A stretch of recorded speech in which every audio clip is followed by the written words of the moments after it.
बसंती इन कुत्तों के सामने मत नाचना। सांभा। একই সঙ্গে দুইজন স্ত্রীকে রাখার জন্য তিনি ইসলাম ধর্ম গ্রহণ করেছিলেন। সত্যি কি তিনি মুসলিম হয়েছিলেন জানাবো আজকের ভিডিওতে। नागन सारूप है तेरा, कुछ तुमको हो गया तो होगी बड़ी धरा। বলিউডের হিম্যান বলা হতো ধর্মেন্দ্রকে। তার ব্যক্তিত্ব এবং অভিনয় মন জয় করে নিয়েছিল আবাল বৃদ্ধ বণিকার। মহিলা মহলে তাকে নিয়ে চলতো বিশেষ চর্চা। কিন্তু ধর্মেন্দ্র কিভাবে সিনেমা জগতে এলেন সেই কাহিনীটি কি আপনার জানা আছে? নিজেকে প্রতিষ্ঠিত করার জন্য কতটা কষ্ট ও পরিশ্রম করতে হয়েছিল তাকে, সেই কাহিনী সম্পর্কে জেনে নিন ধারাপাতের আজকের নতুন এপিসোডে। তাই ধর্মেন্দ্রর অনুরাগীদের কাছে আজকের ভিডিওটি খুবই ইন্টারেস্টিং হতে চলেছে। তাই সম্পূর্ণ তথ্য জানতে ভিডিওটিকে একটুও না টেনে শেষ পর্যন্ত দেখুন। मैं तो पागल हूँ, कोई भिखारी तो नहीं। শুরু করার আগে আপনার কাছে একটাই অনুরোধ, ভিডিওটিকে একটি লাইক করে নিচের সাবস্ক্রাইব বাটনটি প্রেস করে নিন। এটি করতে আপনার মাত্র 2 সেকেন্ড সময় লাগবে, কিন্তু আপনার এই সহযোগিতা নতুন নতুন ভিডিও বানানোর জন্য আমাদের মনোবল বাড়িয়ে দেয় আরও কয়েক গুণ। চলুন শুরু করা যাক। ধর্মেন্দ্র জন্মেছিলেন পাঞ্জাবের লুধিয়ানা জেলার নাসরালি গ্রামে। তার বাবা ছিলেন একজন শিক্ষক। স্বাভাবিকভাবেই তিনি চাইতেন ধর্মেন্দ্র যেন পড়াশোনায় মনোযোগী হন, কিন্তু ছোটবেলা থেকেই ছিল তার অভিনয়ের প্রতি ঝোঁক। দিলীপ কুমার ও মতিলালের অভিনয় দেখেই তিনি অনুপ্রাণিত হন। সিদ্ধান্ত নেন পড়াশোনা ছেড়ে অভিনয়কেই তিনি পেশা হিসাবে বেছে নেবেন।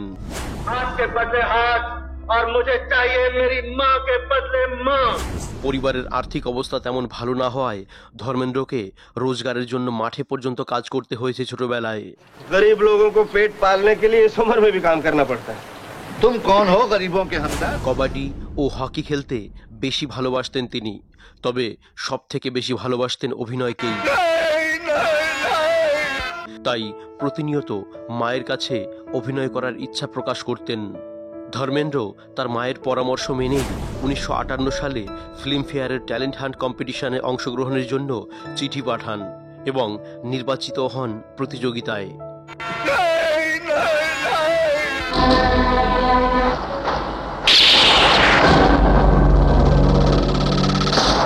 तुम्हारी ये गोली लोहे के शरीर के पार नहीं जा सकती। নিজের অভিনয় প্রতিভাকে প্রমাণ করে তিনি এই প্রতিযোগিতায় জেতেন এবং চিরকালের জন্য পাঞ্জাব ছেড়ে মুম্বাই যাওয়ার সিদ্ধান্ত নেন। প্রথম অবস্থায় হাতে কাজ না থাকায় পয়সার অভাবে দিন যাপন করাই কষ্টসাধ্য হয়ে ওঠে ধর্মেন্দ্রর কাছে। কখনো খেয়ে কখনো না খেয়ে কাটছিল ধর্মেন্দ্রর স্ট্রাগলিং পিরিয়ড। ফিল্মফেয়ারের প্রতিযোগিতার কথা মনে করে তিনি একটা ইন্টারভিউতে বলেন, মেহবুব স্টুডিওয় প্রতিযোগিতার ফল বেরোনোর দিন চিন্তায় আমার গলা থেকে জলও নামছিল না। আমার সঙ্গে আরও অনেক প্রতিভাশালী অভিনেতা অংশগ্রহণ করেছিলেন, তারাও নিজের সেরাটা উজাড় করে দিয়েছিলেন। কে জিতবে কেউ জানতো না।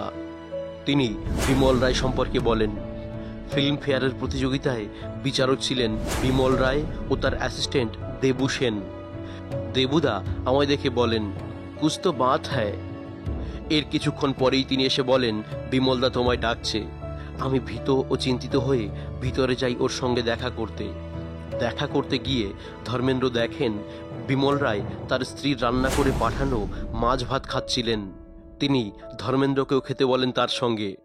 দিনের পর দিন ঠিকভাবে খেতে না পাওয়া ধর্মেন্দ্র লজ্জা পেলেও খেতে বসেন তার কথায়।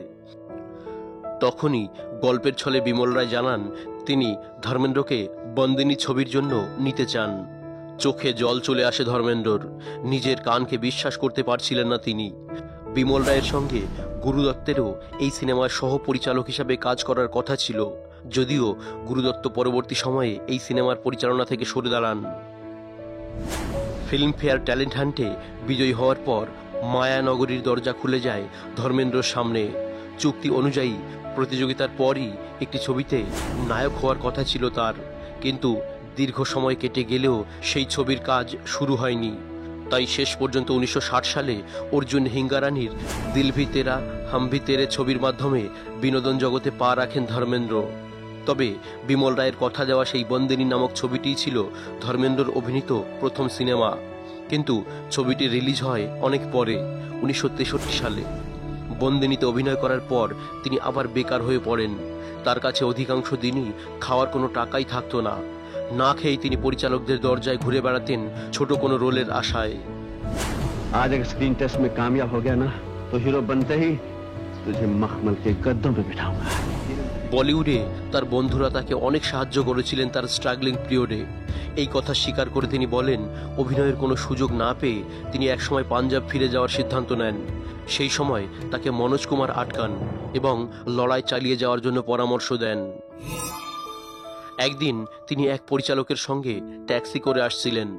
নামার সময় তিনি ধর্মেন্দ্রর ভাড়া দিতে অস্বীকার করেন। এদিকে ধর্মেন্দ্রর পকেটেও সেই ভাড়া দেওয়ার মতো টাকা ছিল না। এই সময় শশী কাপুর এসে তাকে উদ্ধার করেন এবং তাকে খাওয়ানোর জন্য নিজের বাড়ি নিয়ে যান। বলিউডে প্রথম যদি কেউ গ্রিক গডের তকমা পেয়ে থাকেন তিনি হলেন ধর্মেন্দ্র।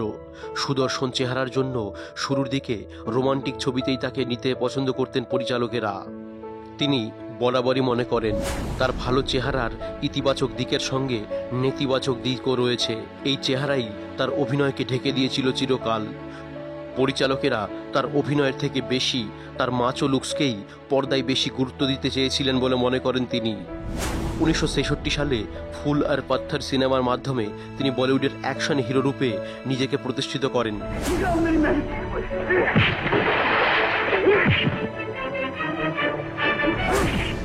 এরপর থেকে একে একে জীবন মৃত্যু, यादों की बारात, চারস, চুপকে চুপকে, সীতা और গীতা, শোলে, দোস্ত, আজাদ, দ্য বার্নিং ট্রেন ইত্যাদি সিনেমা করে বলিউডে পাকাপাকিভাবে নিজের জায়গা তৈরি করেন তিনি। तू अंधा हो गया था, तेरी बंदूक अंधी हो गई थी, तेरी बंदूक की गोलियां अंधी हो गई थी।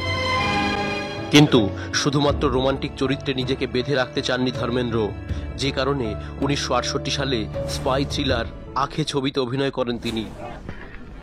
नदीम का ख्याल रखना, इस वक्त मौका है, मैं उसका कमरा देखता रहता हूँ। ছবিটি সুপার হিট হয়। मीना कुमारी, নূতন, সায়রা বানুর মতো নায়িকাদের সঙ্গে ধর্মেন্দ্রর জুটি পছন্দ করেন দর্শক মহল। कभी अपने आप को दासी कहा तो माँ छोड़िए ना, नहीं तो मैं जाकर माँ जी से कहूंगी कि मेरे सर पे पूछा। একের পর এক ছবি ধর্মেন্দ্রর হিট হতে শুরু করে। আর পিছন ফিরে তাকাতে হয়নি ধর্মেন্দ্রকে। কিন্তু সেই সময় ইন্ডাস্ট্রিতে পা রাখেন রাজেশ খান্না। 1966 সালে আখরি রাত ছবির মাধ্যমে ডেবিউ করেন রাজেশ খান্না। रात बाकी है अभी रात में रस बाकी है। তার পরের বছর মুক্তি পায় রাজ। দুটি ছবি সফল হয়।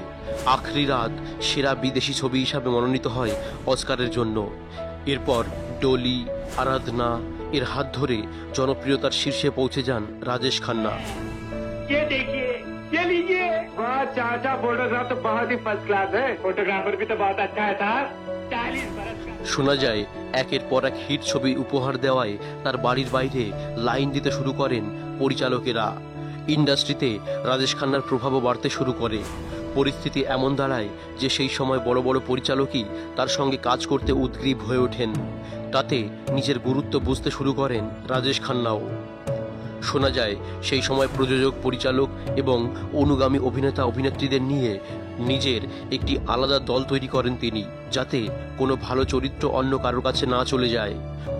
কোনোভাবে যদি কোনো ভালো চরিত্র অন্য কারোর কাছে চলে যেত তাহলে সেই অভিনেতার সম্পর্কে নানা কথা রটিয়ে কাজ ভাঙিয়ে আনার অভিযোগ ছিল তার বিরুদ্ধে। ফলে এ সময় ধর্মেন্দ্র সহ বহু ভালো ভালো অভিনেতারা ভালো চরিত্রে অভিনয় করার সুযোগ থেকে বঞ্চিত হতে থাকেন। রাজেশ খান্নার এই প্রতিপত্তির মধ্যে কোনো রকমে যে দুই অভিনেতা টিকে ছিলেন তার মধ্যে অন্যতম হলেন ধর্মেন্দ্র এবং মনোজ কুমার। মনোজ কুমার অবশ্য রাজেশ খান্নার সঙ্গে যোগাযোগের মাধ্যমে কিছু কাজের সুযোগ পেলেও ধর্মেন্দ্র কারো সামনে মাথা নত করতে রাজি ছিলেন না। শুধু অভিনয়ের মাধ্যমেই দর্শকদের মন জয় করে পরিচালকদের কাছ থেকে কাজ আদায় করার চেষ্টা করেছিলেন তিনি। सोने और चांदी के बर्तनों में खाकर घमंड का डकार लेते हैं, हम गरीब उसी रोटी को मिट्टी के टूटे फूटे बर्तनों में खाकर भगवान का। 1966 থেকে 69 সাল পর্যন্ত অনুপমা, আয়ে দিন বাহার কে, মজলি দিদি, শিকার, মেরে হামদম মেরে দোস্তের মতো এক ঝাঁক ছবিতে অভিনয় করেন ধর্মেন্দ্র। তবে সব ছবিতেই প্রায় একই রকমের চরিত্রে দেখা যায় ধর্মেন্দ্রকে। তাই 1969 সালে সত্যকাম ছবিটি যখন তার হাতে এসে পৌঁছায় আর ঝুঁকি নেননি তিনি। পাছে ছবিটি হাতছাড়া হয়ে যায় তার জন্য নিজেই প্রযোজনার দায়িত্ব হাতে নেন। मेरे लिए नहीं, मेरे लिए चाय लेने गई। मेरे लिए? हाँ, तू कब से चाय पीने लगा? चाय ही नहीं, मैंने सिगरेट भी पीना शुरू कर दिया। অমিতাভের থেকেও ধর্মেন্দ্র কিছু কম দুঃখ পাননি। 1973 সালে জঞ্জির ছবির মাধ্যমে অ্যাংরি ইয়ং ম্যান অমিতাভকে পায় বলিউড। आज से 20 साल पहले तुमने एक आदमी और उसकी बीवी का खून किया था तेजा। অথচ শুরুতে এই ছবিটি করার কথা ছিল ধর্মেন্দ্রর, কিন্তু চিত্রনাট্যকার সেলিম জাভেদ জেদ ধরায় শেষ পর্যন্ত অমিতাভকে এই ছবিতে নিতে বাধ্য হন প্রযোজক প্রকাশ মেহরা। শোনা যায় শোলের পর ইন্ডাস্ট্রিতে নিজের ক্যাম্প গড়ে তোলেন অমিতাভ। কিন্তু শোলে ছবিতে জয়ের চরিত্রের জন্য ধর্মেন্দ্রই যে অমিতাভের নাম সুপারিশ করেছিলেন সে সময় তা সামনে আসতে দেননি অমিতাভ। কয়েক বছর পর অবশ্য এই কথা স্বীকার করেছিলেন তিনি। কিন্তু যাকে বন্ধু ভেবেছিলেন তার কাছ থেকে পাওয়া আঘাত ভোলেননি ধর্মেন্দ্র। একটি সাক্ষাৎকারে তিনি বলেন, এত বছর পর অমিতাভ মানছেন আমি ওর নামটি সুপারিশ করেছিলাম। এখন তো লোকে ভাববেন বাহ অমিতাভ কি মহান। কই সেই সময় তো এই নিয়ে মুখ খোলেননি তিনি। শোলের মতো মেগাহিট ছবি উপহার দেওয়া সত্ত্বেও একাধিক ছবিতে দ্বিতীয় নায়কের ভূমিকায় অভিনয় করতে হয়েছে ধর্মেন্দ্রকে। র্যাঙ্কিংয়ের দিক থেকেও সর্বদা অমিতাভের পেছনেই রাখা হয়েছে তাকে। 1987 সালে হুকুমত, লোহা, আগ হি আগ, ওয়াতন কে রখওয়ালে, খতরো কা খিলাড়ির মতো 7টি ছবি উপহার দেন ধর্মেন্দ্র। কিন্তু তার সাফল্যকে ধর্তব্যের মধ্যেই আনতে চাননি ইন্ডাস্ট্রি। দীর্ঘ 5 দশকের কেরিয়ারে একবারও সেরা অভিনেতার পুরস্কার পাননি তিনি। 2012 সালে পদ্মভূষণ পাওয়া ছাড়া আর সেভাবে কোনো স্বীকৃতিও পাননি ধর্মেন্দ্র, যেটা খুবই দুর্ভাগ্যজনক।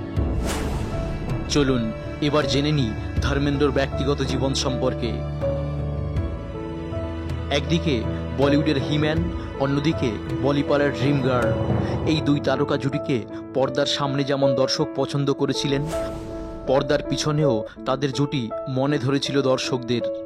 বিবাহিত হওয়া সত্ত্বেও ধর্মেন্দ্র যখন হেমার সঙ্গে 7 পাকে বাধা পড়েছিলেন সেই মুহূর্তে অভিনেতাকে নিয়ে চর্চা শুরু হয়ে গিয়েছিল বলিপাড়ায়। নায়ক হিসাবে তার অভিনয় সকলের পছন্দ হলেও ধর্মেন্দ্রর জীবনে যে নারীদের অবাধ আনাগোনা ছিল তা অজানা ছিল না কারোর।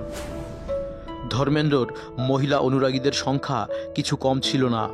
বলিপাড়ায় কানাঘুষো শোনা যায় যে ধর্মেন্দ্রের সঙ্গে একাধিক নায়িকার সম্পর্ক ছিল।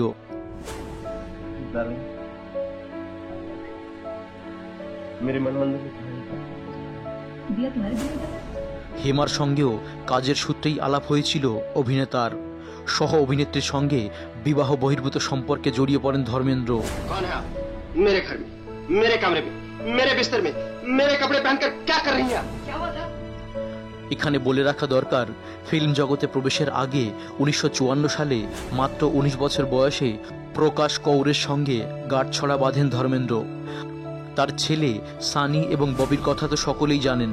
এছাড়াও তার দুজন মেয়ে রয়েছে, এক হলো বিজেতা, অন্যজন অজিতা। বিবাহিত হলেও তিনি প্রেমে পড়েন ড্রিম গার্লের।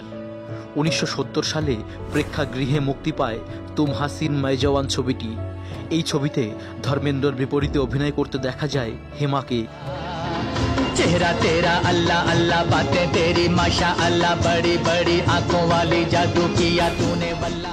এই ছবির শুটিং চলাকালীনই দুই তারকার পরিচিতি তৈরি হয়। বন্ধুত্ব ধীরে ধীরে ভালোবাসার সম্পর্কে গড়িয়ে যায়। বড় পর্দায় ধর্মেন্দ্র এবং হেমার জুটি মনে ধরেছিল দর্শকদের। তবে পর্দার পেছনে তাদের সম্পর্কের রসায়নের কথাও জানাজানি হয়ে যায় দর্শক মহলে। ধর্মেন্দ্রর স্ত্রীও সব জানতে পারেন। কিন্তু ধর্মেন্দ্রর প্রথম স্ত্রী প্রকাশ কৌর কোনোভাবেই ধর্মেন্দ্রকে ছাড়তে চাননি। তাই তিনি বিচ্ছেদের পথে না হেঁটে হেমাকে বিয়ে করার অনুমতি দেন। পরবর্তীতে 10 বছরের সম্পর্কের পর 1980 সালে হেমার সঙ্গে 7 পাকে বাধা পড়েন ধর্মেন্দ্র। দুই স্ত্রীকে সঙ্গে নিয়েই চলে সংসার, পাশাপাশি কেরিয়ারও চলে জোর কদমে। এ সময় বলিপাড়ায় একটা খবর চারিদিকে আগুনের মতো ছড়িয়ে পড়ে, আর সেটি হলো ধর্মেন্দ্র দুজন স্ত্রীকে একসঙ্গে রাখার জন্য ইসলাম গ্রহণ করেছেন। বিভিন্ন সংবাদপত্রে প্রচুর লেখালেখিও হয় এ নিয়ে। বিষয়টি সম্পর্কে অনেকের মতানৈক্য থাকতে পারে। আপনি এ বিষয়ে শুধুমাত্র একটি গুগল সার্চ করুন, সম্পূর্ণ তথ্য আপনার সামনে পাবেন। তবে ধর্মেন্দ্র কিন্তু কোনোদিনই এই বিষয়টিকে গুরুত্ব দেননি, বরং তিনি এটিকে ভিত্তিহীন বলে উড়িয়ে দেন। দ্বিতীয় বিয়ের পরেও ধর্মেন্দ্রর ব্যক্তিগত জীবনে প্রবেশ ঘটে আরও এক নারী চরিত্রের। এ সময় বলিউড তোলপাড় হয় আরও একটি খবরে। শুটিং করতে গিয়ে অন্য এক সহ অভিনেত্রীর প্রেমে পড়েন ধর্মেন্দ্র। 80-র দশকে জনপ্রিয় নায়িকাদের তালিকায় নাম লিখিয়েছিলেন অনিতা রাজ। बात कह दूं, आज आप भी बहुत अच्छी लग रही हैं। सच? मुझ ধর্মেন্দ্রের সঙ্গে করিশ্মা কুদরতকা, জলজলা, ইনসানিয়ত কে দুশ্মনের মতো ছবিতে কাজ করেছিলেন অনিতা। বলিপাড়ায় কানাঘুষো শোনা যায় যে অনিতার সঙ্গেই বেশিরভাগ সময় কাটাতেন ধর্মেন্দ্র। এমনকি বলিপাড়ার নাম করা ছবি নির্মাতাদের কাছেও অনিতার নাম প্রস্তাব করতেন এই অভিনেতা। বলিপাড়া সূত্রে খবর, অনিতার সঙ্গে সম্পর্কে জড়িয়ে পড়েছিলেন ধর্মেন্দ্র। তবে তাদের সম্পর্কের কথা গোপন রাখতে চেয়েছিলেন এই দুই অভিনেতা। কিন্তু ধর্মেন্দ্রর আচরণে বদল লক্ষ্য করে সন্দেহ করেন হেমা মালিনী। খবর নিয়ে জানতে পারেন যে শুটিং সেটে অনিতার সঙ্গে বেশিরভাগ সময় কাটাচ্ছেন অভিনেতা। এমনকি সেই সময় অনিতার সঙ্গেই অধিকাংশ ছবি সই করছেন ধর্মেন্দ্র। अगर मैं जिंदगी में कुछ बन गया तो अपनी ये जिंदगी आपके नाम लिख दूंगा। নিজের সংসার ছাড়খাড় করতে চাননি হেমা। অনিতা এবং ধর্মেন্দ্রের সম্পর্কের কথা জানার পরেই ধর্মেন্দ্রকে সরাসরি এ বিষয়ে জিজ্ঞাসা করেন তিনি। শুধু তাই নয়, অনিতার সঙ্গে দূরত্ব বজায় রাখতে বলেন ধর্মেন্দ্রকে। হেমার পাশাপাশি ধর্মেন্দ্রের পরিবারের অন্য সদস্যরাও অনিতার সঙ্গে সম্পর্ক ভেঙে দিতে বলেন ধর্মেন্দ্রকে। ধর্মেন্দ্র যেন অনিতার সঙ্গে আর কোনো ছবিতে কাজও না করেন সেই নির্দেশও দেন হেমা মালিনী। হেমার নির্দেশ মেনে অনিতার সঙ্গে সব সম্পর্ক ছিন্ন করেন ধর্মেন্দ্র। এমনকি ধর্মেন্দ্রকে এর পরবর্তীতে অনিতার সঙ্গে আর কোনো ছবিতে দেখা যায়নি। ধর্মেন্দ্রের সঙ্গে এই বিচ্ছেদ মেনে নিতে পারেননি অনিতা। ধীরে ধীরে হিন্দি ফিল্ম ইন্ডাস্ট্রি থেকে অদৃশ্য হয়ে যান তিনি। বড় পর্দা ছেড়ে টেলিভিশনে কাজ করতে শুরু করেন। ইনামিনা ডিকা, মায়া, 24, এক থা রাজা, এক থি রানী, তুমহারি পাখির মতো বহু ধারাবাহিকে অভিনয় করতে দেখা যায় অনিতাকে। বর্তমানেও হিন্দি ধারাবাহিকে অতিথি শিল্পী হিসাবে কাজ করতে দেখা যায় তাকে। বন্ধুরা, এই ছিল ধর্মেন্দ্রর ব্যক্তিগত জীবন সম্পর্কে একটি বিস্তারিত ভিডিও।